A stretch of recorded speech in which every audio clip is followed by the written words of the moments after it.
महापालिका निवडणुकीचे महायुद्ध महाराष्ट्र वृत्तदर्शन न्यूज प्रस्तुत। महाराष्ट्र वृत्तदर्शन न्यूज प्रस्तुत महापालिका निवडणुकीचे महायुद्ध या विशेष कार्यक्रमामध्ये मी राजेंद्र कांबळे आपणा सर्वांचं स्वागत करतो। आता आपण आलेलो आहोत प्रभाग क्रमांक 2 मध्ये। या ठिकाणी भारतीय जनता पार्टीकडून अधिकृत उमेदवार म्हणून प्रकाश डंग साहेब आहेत, जे स्वतः भारतीय जनता पार्टीचे जिल्हाध्यक्ष आहेत। मामा काय सांगाल, या ठिकाणी पुन्हा एकदा दुसऱ्यांदा तुम्हाला भारतीय जनता पार्टीने उमेदवारी दिली, आता तुम्ही निवडणुकीच्या रिंगणात आहात, कशा प्रकारे निवडणुकीला तुम्ही सामोरे जात आहात? मी जवळजवळ 1994 पासून भारतीय जनता पार्टीचा एक सामान्य कार्यकर्ता म्हणून काम करत आलेलो आहे। पक्षानं जी जबाबदारी दिली ते प्रामाणिकपणे आणि नीटनेटकेपणे पार पडणे हेच आमचं ह्यामधलं हे आहे। मी 2003ला एकदा भारतीय जनता पार्टीमार्फत निवडणूक लढवली, त्यावेळेला थोड्याशा मतानं माझा पराजय झाला, पण खचून न जाता परत मी कामाला लागलो आणि स्वर्गीय गोपीनाथजी मुंडे होते त्यावेळेला, त्यांनी मला ज्यावर शिक्षण मंडळाची एकमेव भारतीय जनता पार्टीचा मी शिक्षण मंडळ सदस्य त्यामध्ये त्या ठिकाणी होतो। त्यानंतर काम करत असताना 2018 साली भारतीय जनता पार्टीने परत एकदा मला उमेदवारी दिली आणि मी या ठिकाणी या प्रभाग क्रमांक 2 मधून विजयी झालो। विजयी झाल्यानंतर मी साधारणतः 2018 पूर्वीचं अविकसित कोपवाड आणि 2018 नंतरचं कोपवाड यामध्ये बराच फरक आहे। 2018ला आम्ही विजयी झाल्यानंतर महापालिकेमध्ये सत्ता आल्यानंतर आमचे आदरणीय मुख्यमंत्री देवेंद्रजी फडणवीस साहेबांनी, आदरणीय पालकमंत्री चंद्रकांतदादा पाटील असतील, आमचे आमदार सुरेशभाऊ खाडे, सुधीरदादा गाडगीळ यांच्या माध्यमातून 100 कोटी रुपयेचं बक्षीस म्हणून विकास निधी आमच्या महापालिकेला दिला आणि त्यामधून कुपवाडचा देखील आम्ही त्या ठिकाणी विकास करण्याचा, समतोल विकास करण्याचा प्रयत्न त्या ठिकाणी केला। मग ते स्मशानभूमी असतील, कुपवाडमधील रोड असतील, आमचा तसा भाग बघायला गेलं कुपवाडचा 2 नंबरचा भाग म्हटला तरी थोडासा विस्तारित असा सगळा भाग आहे। त्यामुळे विस्तारित भागामध्ये वेगवेगळ्या कॉलन्या निर्माण झाल्या आणि त्यामध्ये बहुतांश हा भाग गुंटीवारी आहे। त्यामुळे आम्ही त्या सगळ्या भागामध्ये अगोदरची स्थिती 2018ची आणि आत्ताची स्थिती यामध्ये जमीन आसमानाचा फरक आहे। ज्या लोकांना, नागरिकांना तिथपर्यंत घरापर्यंत जाता येत नव्हतं अशा ठिकाणी आम्ही मुरमीकरण, खडीकरण, डांबरीकरण अशा सुविधा, गटरच्या सुविधा, अशा बऱ्याच सुविधा त्या ठिकाणी करून दिलेल्या आहेत। आणि त्यानंतरच्या काळामध्ये थोडंसं कोरोना हे मुळे थोडासा निधी यायला प्रॉब्लेम झाला, पण नंतर आमदार सुरेशभाऊ खाडे असतील, सुधीरदादा गाडगीळ असतील यांच्या माध्यमातून विकास निधी आणून आम्ही बरीच सभागृह या कुपवाडच्या 2 नंबर प्रभागामध्ये बांधले, वेगवेगळे रस्ते केले। आता हा मेन रस्ता देखील आम्ही चालू केलेला आहे। आमचा जो MIDCचा रस्ता आहे कुपवाडमधील, हा मेन रोड आहे ज्या ठिकाणी अवजड वाहतूक MIDCमुळे असते, तो रस्ता देखील एक आता चालू आहे। एक रस्ता त्या ठिकाणी महापालिकेच्या माध्यमातून कॉन्क्रीटचा झाला। अशी बरीच कामं आम्ही या ठिकाणी आमच्या भारतीय जनता पार्टीच्या माध्यमातून करण्याचा प्रयत्न केलेला आहे आणि या पुढच्या काळामध्ये देखील आम्ही कुपवाड शहराचा एक चांगला विकास करण्याचा प्रयत्न करणार आहोत। आम्ही मगाशी लोकांच्या प्रतिक्रिया घेताना लोकांनी असं म्हणले की प्रकाश मामा डंगच 5 वर्ष या ठिकाणी लोकांच्या संपर्कात होते, अन्य पक्षातले जे काय समोरचे उमेदवार आहेत ते नगरसेवक असताना लोकांच्या संपर्कात नव्हते। आता म्हणजे नेमकं काय चाललं होतं गेल्या 5 वर्षामध्ये? तसं बघायला गेलं तर मी जनतेत राहणारा माणूस आहे। मी नेहमी जनतेमध्ये असतो। मी 2018च्या अगोदर 2003ला जे पराजय माझा झाला म्हणून सांगितलं, त्यावेळेलापासून मी आज तागायत जनतेचे कामं करत आलो। कोणत्याही परिस्थितीला तोंड देऊन आम्ही ज्यावेळेला विजय मिळवला 2018ला, तेव्हापासून माझं ऑफिस चालू आहे।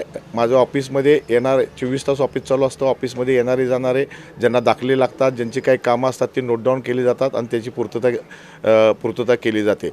आम्ही वाघमोडीनगर भाग असेल, आमचा शरदनगर, बजरंगनगर, श्रीनगर, कुपवाडचं गावठाण असेल, हनुमाननगर असेल, स्वामीमळा असेल किंवा इकडला दुर्गानगरसारख्या झोपडपट्टीचा विषय असेल किंवा गुलमोहर कॉलनी, या सगळा भाग, मिरजेचा आमचा जो भाग आहे, काही भाग आमचा मिरजेचा जोडलेला आहे, या सगळ्या भागामध्ये सुरेशभाऊ खाडेंच्या माध्यमातून, महापालिकेच्या माध्यमातून आम्ही प्रचंड असा निधी त्या ठिकाणी खर्च केलेला आहे। आणि त्यामुळं निश्चितपणे लोकांचंच असं म्हणणं आहे की यावेळेला भारतीय जनता पार्टीचं पॅनेल या ठिकाणी आलं तर एक प्रकाश डंग एवढा करू शकतोय, तर भारतीय जनता पार्टी तिन्ही आणि नगरसेवक आले म्हणजे पॅनेल आलं तर निश्चितपणे या ठिकाणी अजून थोडासा जास्त निधी मिळून चांगलं काम होईल। भाजप निष्ठावंतांना नेहमीच संधी देत असतं. प्रकाश पाटील या ठिकाणी अनेक वर्षापासून या ठिकाणी भारतीय जनता पार्टीचं काम करत आहेत. भारतीय जनता पार्टीने तुम्ही एक अनुभवी आणि अजून 2-3 नव्या चेहऱ्यांना संधी दिली, काय सांगा? भारतीय जनता पार्टी नेहमीच कार्यकर्त्यांना संधी देणारा हा पक्ष आहे. कार्यकर्त्यांचा पक्ष म्हणूनच त्यांना बघितलं जातं आहे. भारतीय जनता पार्टीच्या माध्यमातून युवा कार्यकर्ता माझा प्रकाश पाटील म्हणून जो आहे, तो प्रकाश पाटील माझ्याबरोबर 2018च्या निवडणुकीमध्ये काम करायला सुरू केलं त्यानं. आणि 2018च्या निवडणुकीपासून आजपर्यंत माझ्याबरोबर संपूर्ण वार्डामध्ये तो माझ्याबरोबरच असतो सावलीसारखा. आणि त्यामुळं त्याला त्या सगळ्या परिस्थितीची जाणीव आहे. त्यामुळं एक चांगला कार्यकर्ता म्हणून या ठिकाणी एक नवीन कार्यकर्ता भारतीय जनता पार्टीचा म्हणून तो ह्याच्यामध्ये उजेडात आलेला आहे. तसेच अ गटातून जे प्राजक्ताताई धोत्रे आहेत, त्यांचे मिस्टर सनी धोत्रे यांनी देखील संघर्ष समितीचा अध्यक्ष म्हणून काम पाहिलेलं आहे. कोविडच्या काळामध्ये त्यांनी चांगलं काम केलं आहे. ज्यावेळेला सांगलीला महापूर आलेला होता, त्यावेळेला त्यांनी ज्या विस्थापित तिथे आलेले होते त्यांची सेवा करणे, त्यांना जेवण देणे, असे चांगली कामं त्यांनी देखील केलेले आहेत. आणि धनपाल तात्यांच्या सूनबाई ज्या आहेत यांना तर एक राजकीय वारसाच आहे. त्यामुळे त्यांच्या सूनबाई ह्या महावीर खोत म्हणून आहेत, त्यांच्या मिसेस आहेत, त्यांना देखील चांगली जाण आहे. मला तर असं वाटतं की ह्या दोन्ही महिला उमेदवार माझ्या ज्या आहेत ह्या अतिशय सुशिक्षित, चांगल्या, त्यांना या सगळ्या ह्याची जाणीव, विकास कसा करायचा याची जाणीव, इथल्या कुपवाड शहराची जाणीव असलेल्या त्या महिला. तुम्ही आता लोकांमध्ये फिरताय, नेमका प्रतिसाद कशा प्रकारे मिळतोय? कुपवाड शहराचा जरी विकास करायचा झाला तर निश्चितपणे आमच्या या कुपवाडमधून अतिशय चांगला प्रतिसाद आम्हाला या ठिकाणी मिळत आहे. आणि आम्ही केलेल्या कामावर आणि केलेल्या संपर्कावर याच्यावरच आम्ही मतदान मागत आहोत. आणि पुढचं आमचं व्हिजन जे असणार आहे ते व्हिजन सांगतो आम्ही, आणि आम्ही ह्या ठिकाणी मत मागायला जातो. मला सांगा, सांगलीला ड्रेनेजची व्यवस्था होती, मिरजेला होती, पण कुपवाडला ड्रेनेजची व्यवस्था नव्हती. कुपवाडसारख्या शहराला ड्रेनेजची व्यवस्था देण्याचं आदरणीय आमचे दोन्ही आमदार आणि आमचे पालकमंत्री चंद्रकांतदादा पाटील यांनी आमच्या 2018च्या निवडणुकीमध्ये त्यांनी शब्द दिला होता कुपवाडकरांना की आम्ही ड्रेनेजची व्यवस्था करू. थोडंसं त्यांना विलंब लागला, पण 270 कोटी रुपयाची ड्रेनेजची व्यवस्था आमचे आदरणीय मुख्यमंत्री देवेंद्रजी फडणवीस यांच्या माध्यमातून त्या ठिकाणी सुरू झाली. आज त्याचं काम जवळजवळ 60 ते 70% पूर्णत्वाकडं आहे. आणि यामुळं कुपवाडचा बराच भाग हा गटरमुक्त आणि ढासमुक्त होण्याचे चान्सेस आहेत. आणि ड्रेनेज झाल्यानंतर त्यासाठी लागणारा रस्त्यांचा निधी देखील आम्ही आदरणीय आमचे मुख्यमंत्री आणि आमच्या पालकमंत्र्यांकडे आम्ही दोन्ही आमदारासहित सगळ्यांनी आम्ही मागणी केलेली आहे. आणि तो निधी देखील आम्हाला मुख्यमंत्री देतील असा आम्हाला अंदाज आहे. आता नागरिकांना काय सांगा? नागरिकांना मी एकच, कुपवाड शहर व परिसरातील नागरिकांना एकच आव्हान करतो की उमेदवारांची तुलना करा. तुम्ही प्रत्येक गटातल्या उमेदवाराची तुलना करा. ते उमेदवार काय करतात, इतर पक्षाचे उमेदवार काय करतात, काय नाही करत, त्यांचं इतर जनतेशी काय संबंध आहे, आपल्या शहरामध्ये काय विकास केला, या सगळ्याची तुलना करावी. आम्ही निधी आणून खेचून आणलेला आहे. दोन्ही आमदार आमचे आहेत. राज्यात आमची सत्ता आहे, केंद्रात आमची सत्ता आहे. आणि आम्ही या पुढच्या काळामध्ये कुपवाडसारख्या शहराला एक चांगलं शहर बनवण्याचा आम्ही त्या ठिकाणी प्रयत्न करणार आहोत. आणि त्यामुळं कुपवाडकरांनी आणि मिरजमधील काही आमचा जो भाग आहे तिथल्या सगळ्या नागरिकांनी एक तुलनात्मक हे करावं की कुठला उमेदवार चांगला आहे, कुठला उमेदवार जनतेमध्ये राहणार आहे, कुठला उमेदवार रात्री अपरात्री फोन केला तर हाकेला हो देणार आहे, अशी तुलना करावी आता. आणि मग त्यांना मतदान द्यावं. आता मी मगाशी 2 मुद्दे सांगायचे राहिले की वारणा उद्भव योजना, कुपवाड शहराला तसं पाणी येतं पण फार कमी दाबानं पाणी येतं. पण आमचे आदरणीय मुख्यमंत्री देवेंद्र फडणवीस यांनी जाहीर ज्यावेळेला प्रचार सभा झाली, आमची सुरुवातच सांगलीमधून झाली, त्यावेळेला त्यांनी सांगितलं की वारणा उद्भव योजनेचं पाणी आम्ही दोन्ही शहराला देऊ, सांगली आणि कुपवाडला, आणि 750 कोटी. आणि त्यामधून आम्ही कुपवाडला जवळजवळ 3 टाक्या धरलेल्या आहेत, प्रस्तावित आहेत. आणि त्या 3 टाक्या जर झाल्या तर कुपवाडला निश्चितपणे त्या ठिकाणी आम्हाला पाण्याची समस्या सुटेल. दुसरा एक महत्त्वाचा विषय, दुर्गानगर झोपडपट्टी आमच्याकडे आहे. आणि त्या दुर्गानगर झोपडपट्टीच्या जीवावर बरेच वर्षे काही जण नगरसेवक झाले. ह्या वेळेला तो भाग गेल्या वेळेला माझ्या प्रभागामध्ये आला. त्या दिवशी देखील आमचे आदरणीय त्यावेळेचे महसूल मंत्री चंद्रकांतदादा पाटील यांनी शब्द दिला होता की घोषित झोपडपट्ट्या ज्या आहेत त्यांना आम्ही हक्काची जागा देऊ. आणि आत्ताचे महसूल मंत्री आमचे आदरणीय बावनकुळे साहेब यांनी मुख्यमंत्री देवेंद्र फडणवीस यांच्या नेतृत्वाखाली निर्णय घेतला आणि तो GR पण झालेला आहे की आता ज्या घोषित झोपडपट्ट्या ह्या घोषित झोपडपट्ट्या त्या त्यांच्या मालकीच्या होतील. आणि आता त्याचा सर्वे चालू आहे आणि प्रायोगिक तत्त्वावर 5 पट्टे वाटप ज्यावेळेला अहिल्यादेवी पुण्यश्लोक अहिल्यादेवी पुतळ्याचं अनावरण होतं त्यावेळेला मुख्यमंत्री आले होते आणि त्यांनी प्रायोगिक तत्त्वावर एक 5 उतारे त्यांनी त्या दिवशी प्रायोगिक तत्त्वावर दिले. त्यामुळं माझ्या इथं जी दुर्गानगर झोपडपट्टी आहे त्या दुर्गानगर झोपडपट्टीचं भाग्य उजडणार आहे.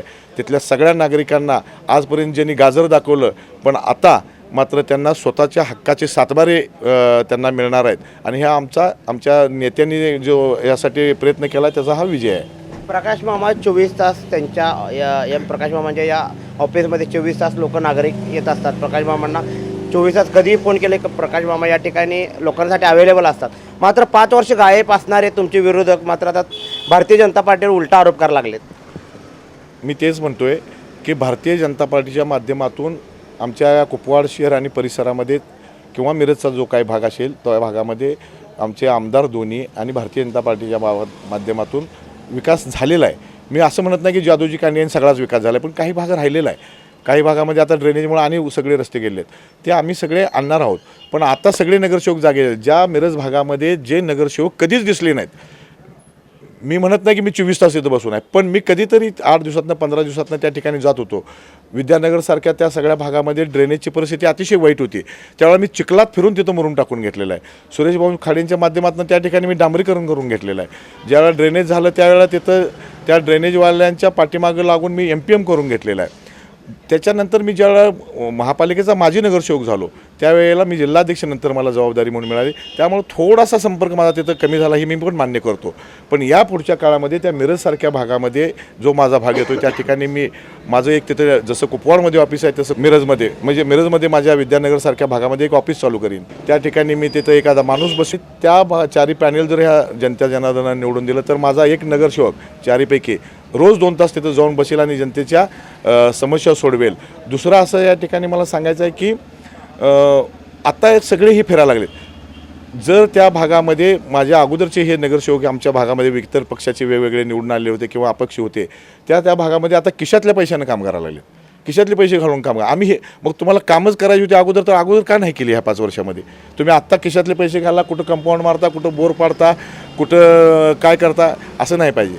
त्यामुळं लोक देखील हुशार आहेत. नागरिक फार मतदार राजा हुशार आहे. 5 वर्ष काम करायला पाहिजे. निवडणुकीची तोंडावर आल्यानंतर काम करायला तोंडावर आल्यानंतर ते पण खिशातल्या पैशानं करू नका. तुम्ही खिशातल्या पैशानं काम करून कधी विकास होत नसतो एरियाचा. की तुम्ही काय करा, स्वतः महापालिकेने मंजूर करून घ्या, विकास निधी आणा आणि त्या विकास निधीच्या माध्यमातून तुम्ही कामं करा.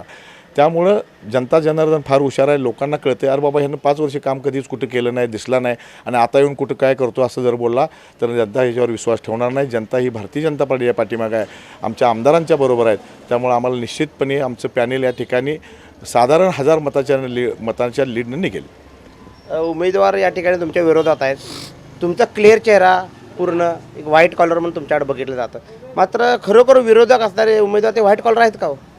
ते जनताच ठरवेल आणि जनतेला माहीत आहे कोण व्हाईट कॉलर आहेत आणि कोण व्हाईट कॉलरच्या ह्याच्याखाली काय करतं हे जनतेला माहीत आहे. त्यामुळे जनता ठरवेल कोण व्हाईट आहे कोण चांगला आहे. या ठिकाणी आपल्यावर बोलण्यासाठी या ठिकाणी प्रभाग 2मधील भारतीय जनता पार्टीच्या पॅनलमधील एक उमेदवार म्हणजे प्रकाश मामा ढंग या ठिकाणी होते. त्यांनी आपली प्रतिक्रिया दिली आहे. कॅमेरामन राहुल सोबत मी राजेंद्र कांबळे, महाराष्ट्र उत्तरदर्शन न्यूज.